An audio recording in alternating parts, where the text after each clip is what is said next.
आप सबों का स्वागत है म्यूटेंट स्कूल में। मैं हूं प्रोफेसर एक्स। आज मैं आपसे एक वैसी विधि के बारे में बताने वाला हूं जिससे आपकी चेतना की कुशाग्रता बढ़ेगी, और आपके अंदर जितना ज्यादा चेतना की कुशाग्रता बढ़ेगी, आपके अंदर मनुष्यत्व का गुण उतना ही अधिक होगा। आप में और वृक्षों में, पेड़ पौधों में और निर्जीव में यही फर्क है, सिर्फ चेतना की कुशाग्रता की।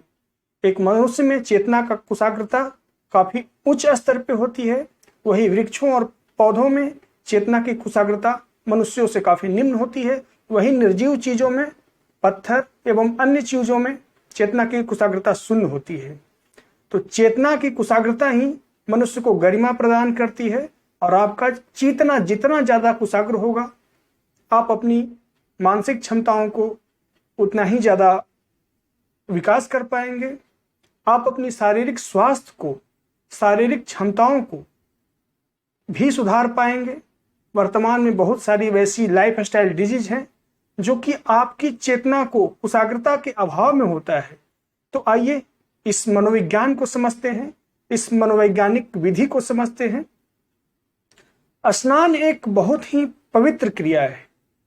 आज का मेरा यह विधि स्नान पे ही केंद्रित है, और हिंदुओं ने स्नान को काफी गरिमा प्रदान की है। यह गरिमा कुछ यूं ही नहीं हिंदुओं ने दे दी है, इसके पहले हिंदुओं की काफी गहरी मनोवैज्ञानिक खोज है। आपके दैनिक जीवन में कुछ ऐसे कार्य होते हैं जिसमें आपके चेतना को विकसित होने की संभावना बढ़ती है। उन्हीं एक दैनिक कार्य में स्नान भी एक कार्य है जिसमें आपकी चेतना की कुशाग्रता बढ़ती है।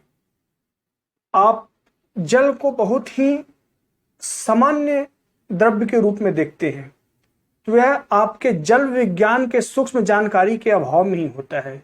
जल विज्ञान के सूक्ष्म ज्ञान जो है, सूक्ष्म इंफॉर्मेशन है, उसके ज्ञान के अभाव में ही ऐसा आपके साथ होता है। जल एक सामान्य द्रव्य बिल्कुल भी नहीं है। आपके मस्तिष्क का 90% हिस्सा जल तत्व से बना है, और यहां तक कि आपके शरीर को भी अगर विघटित किया जाए तो सर्वाधिक मात्रा जल तत्व का ही मिलेगा। तो आप इसी से समझिए कि जल तत्व का आपके शरीर में कितना अधिक महत्व है। आपकी बुद्धि, आपकी चेतना जिस केंद्र अर्थात मस्तिष्क से सक्रिय होती है, वहां 90% और संभवतः ऊपर इससे जल का ही मात्रा है। तो जैसे ही आप स्नान करने जाते हैं तो जल को स्पर्श करते हैं, तो जल के स्पर्श करते ही आपकी चेतना की सक्रियता बढ़ जाती है।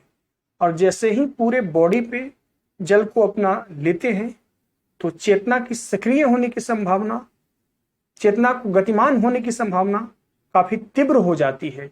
इसीलिए आप स्नान के बाद काफी फ्रेश और ताजा महसूस करते हैं। इसके पीछे का मनोविज्ञान यही है कि जल तत्व से स्पर्श की वजह से आपकी चेतना गतिमान हो जाती है, चेतना की कुशाग्रता बढ़ती है, चेतना पॉलिश हो जाती है। तो आइए अब इस विधि को समझते हैं। जैसे ही आप स्नान के लिए जाएं, तो स्नान के लिए जाएं तो आराम से फर्श पे बैठ जाएं, और जल के स्पर्श के प्रति जैसे ही जल को आप स्पर्श करें, पूरी तरह से माइंडफुल हो जाएं, एहसास से भर जाएं।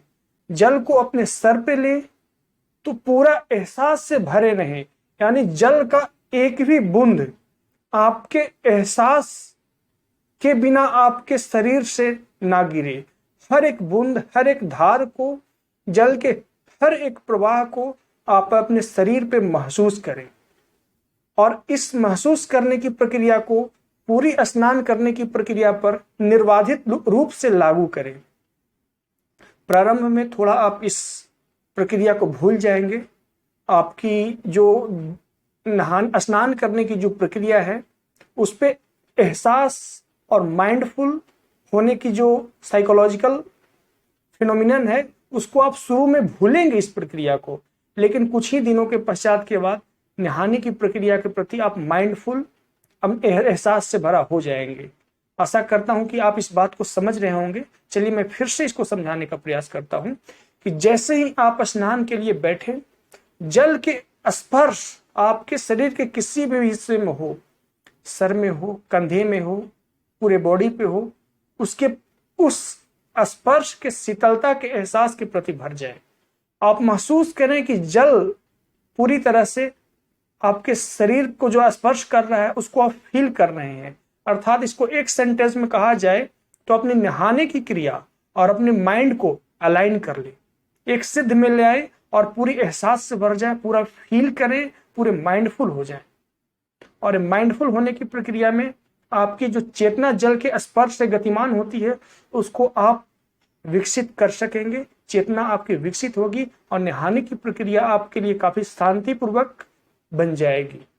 इसीलिए हिंदू धर्म में विशेषकर हिंदू वैज्ञानिकों ने नदियों तालाब को पूजा है और मंदिरों के आसपास तालाब और सरोवर को होना कुछ यूं ही नहीं है, क्योंकि हिंदुओं ने जितना गहरा मनोविज्ञान के क्षेत्र में, सूक्ष्म विज्ञान के क्षेत्र में खोज किया है उतना शायद किसी कौम ने नहीं किया है।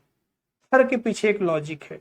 तो आशा करता हूं इस विधि को समझे होंगे, इस विधि का पालन करें और नियमित लागू करें। इस विधि को करने से आपको विभिन्न प्रकार के लाभ मिलेंगे। एक तो आपकी मानसिक शांति मिलेगी, दूसरी आपकी चेतना की कुशाग्रता बढ़ेगी। और मैंने पहले बताया कि आपकी चेतना जितनी ज्यादा कुशाग्र होगी आपके अंदर मनुष्यत्व का गुण उतना ही बेहतर होगा। आप अपने सामान्य रिलेशनशिप में ज्यादा सूझबूझ का इस्तेमाल कर सकेंगे, आप अपने दैनिक कार्यों में ज्यादा सक्रिय होंगे, ज्यादा प्रफुल्लित, ज्यादा ताजगी भरा होंगे, आपकी बुद्धि की क्षमता बढ़ जाएगी, आपके बहुत सारे नेगेटिव थॉट्स धीरे धीरे जाने लगे। अगर इस मेथड से आपने स्नान किया तो आपकी कुछ बीमारियां काफी हद तक मिटने लगेगी। तो यह विधि को करें, करके देखें, करने से ही होगा। आज से ही जब स्नान करें, जल के स्पर्श के प्रति एहसास से आप भर जाएं, माइंडफुल हो जाएं। जल का एक भी धार आपके एहसास के प्रति, आपके एहसास के बिना आपके बॉडी से नहीं गुजरना चाहिए। और एक करिए, करने के बाद नहाने का वो आनंद आता है, जल की शीतलता के प्रति एहसास आपको इतना आनंद से भर देगा कि आपको एहसास होगा कि सच में मनुष्य के अंदर ऐसी भी क्षमता है जिससे सारे जीवन को आनंदमय बनाया जा सकता है। आशा करता हूं आप मेरी बातों को गहराई से समझे होंगे। मिलते हैं आपसे किसी नेक्स्ट वीडियो में, तब तक के लिए धन्यवाद।